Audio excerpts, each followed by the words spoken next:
Policy Network. Martin Williams, let me give you an opportunity to answer some of Kendra Okonski's points that she was making just before the break there. She was essentially saying, I think, amongst other things, that we don't really know the full extent of the risks, and there's a danger that we take action and risk our economy unnecessarily. I think there's two different things, actually, that we need to get an answer from, and it may be helpful if Kendra gives us some further information.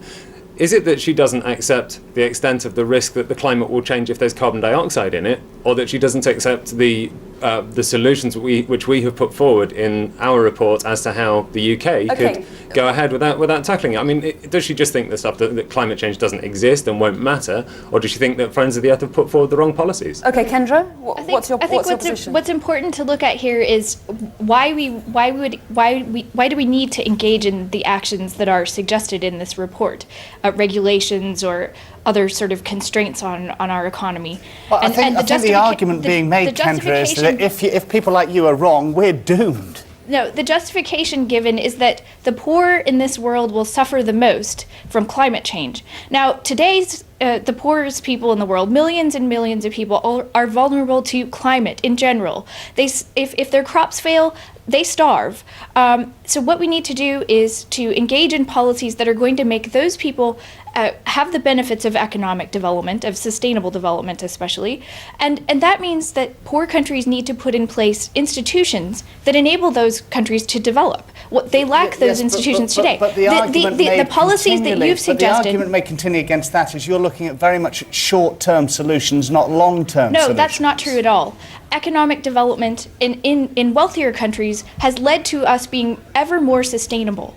And that is the case over the past 150 years in all wealthy countries. We've become much less polluting. We have technologies that enable us to consume energy very efficiently. If you're an 8-year-old child in the middle of rural India carrying dung on your head because that's the only form of energy you have, surely you can avail of, you would benefit from all of the range of energy technologies that exist today. And that will make a far bigger difference in terms of global emissions, reducing global emissions, whether or not climate problems manifest themselves in the way that scientists have been talking about today. So it doesn't matter whether or not, I'm an economist, and what does matter is the cost of these actions. And what makes sense today will also make sense for tomorrow. Martin Williams? The difficulty with this is, as Kendra says, she is an economist and she is concerned about the cost. And economists tend to think about the cost today.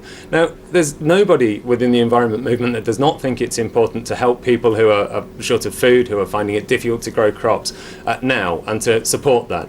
But to support that in a way that then makes it even more difficult for them to grow years 10, 20, 30 years down the line is short-sighted, wrong, and will make matters worse. Most of the development movement is moving to take climate change issues more and more seriously, because they realise that much of the improvement that they have campaigned for and fought for and worked for is going to be put at risk by changes to the climate, which will affect the way that rain falls, the way that deserts spread, and so on. Kendra, quick word. The problem is that cutting our emissions here will have no impact on those people. So if you're using that as the justification for climate mitigation here, it's simply wrong. It's misguided, and it will cause more harm here, and it will not help those people. That's preposterous. Kendra, there are 2 points to make to that. Of course, we are not only calling for emissions to be cut in the UK. We are in the UK. We must do our bit. We must lead. We must show the way. We are also calling for other countries to cut their emissions, of course, particularly the US, where emissions are higher than any other part of the world, and where the biggest problem is. And that gets back to my main point, that the policies you've suggested are wrong. We're going to have to leave you to carry on the conversation without us. I do apologise for that, but we're running out of time.